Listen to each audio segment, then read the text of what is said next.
My dear children, hello, I'm your history teacher, and today we are going to learn about history.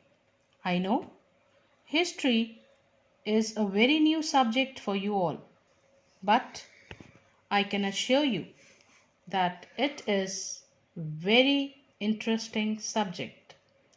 So today we'll study about the discipline of history. What is all history about? Most simply, history is the story of our past. It is about real people and real things based on facts.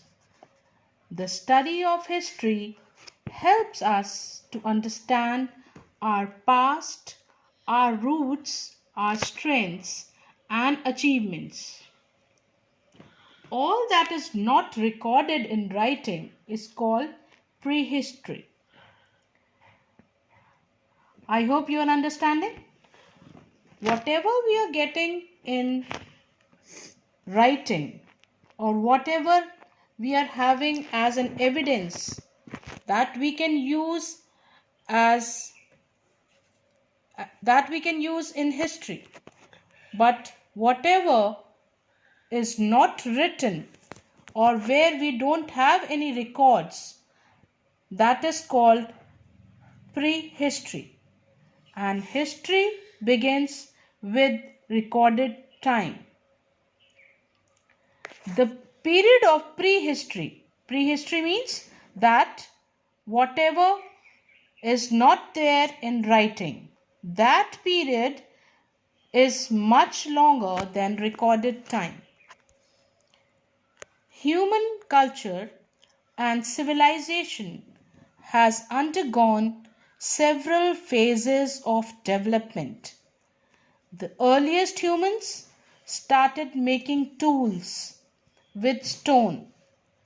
That period is called the Stone Age.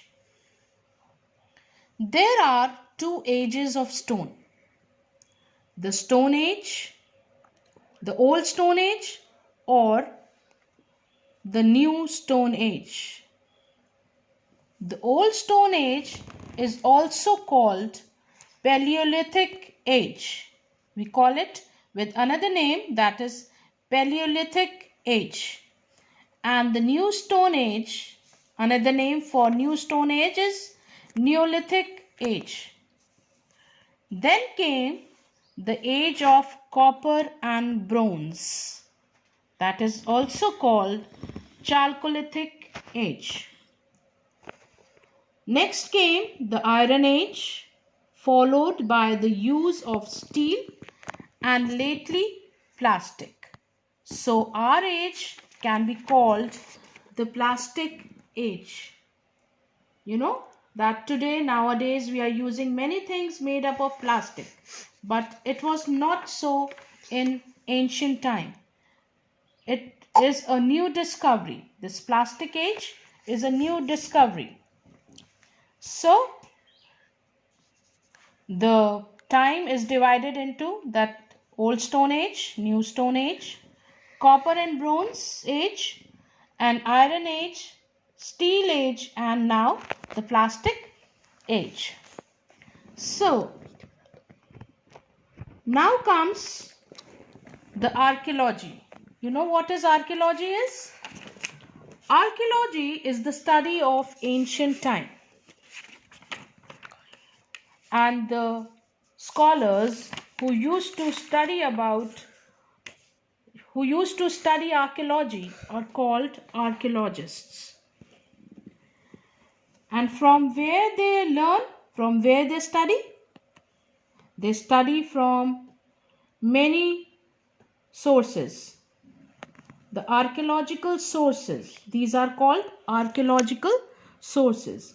And these archaeological sources are inscriptions, pillars, metal plates, seals, pottery, toys, pictures, paintings, sculptures, architecture, and literary works. They study about our past. They study about our past from these things. You can see, like old buildings, old architectures. So, and there are other resources also. Some other resources are literary resources. I can say the sources that are written in book form. They are Vedas and Upanishads. What are Vedas and Upanishads? They are ancient teachings that are written in Sanskrit, and these are the ideas of spiritual Hinduism, or you can say these are the teachings spiritually written ideas of Hinduism. Great epics like Mahabharata and Ramayana, you all must have know this, the Ramayana and Mahabharata, the holy books. Then Purans. What is Puran? Word Puran means ancient or old. This is also literary sources.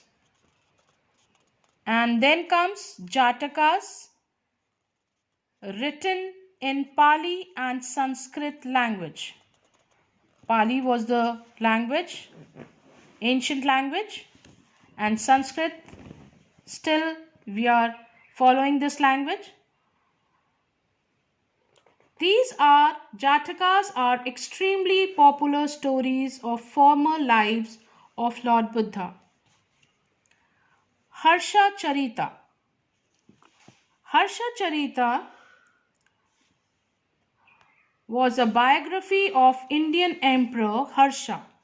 He was an Indian emperor, and Bana Bhatt was a Sanskrit writer of 7th century. He wrote biography of this Indian emperor. And then Indica, that is a book which was written by Greek ambassador Megasthenes. And in this book, Indica, he described about India. In his book, Indica, gold, silver, copper and iron were in abundant on Indian soil. Then writings by Chinese travelers Fahin and Huan Sang. These Chinese travelers were Chinese Buddhist monks. They were the scholars, traveler. They wrote in their writings about ancient India. So, from these literary sources, we learn about our past. We learn about our history. So, whatever we have, you can very well understand the story of our past is history. So here ends with your first chapter, understanding the discipline of history. I hope this you can very well understand this chapter now. So whatever I have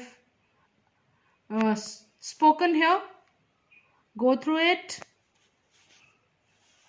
listen to it very carefully, and whatever I have given you in the worksheet, please try to do it in your classwork copies.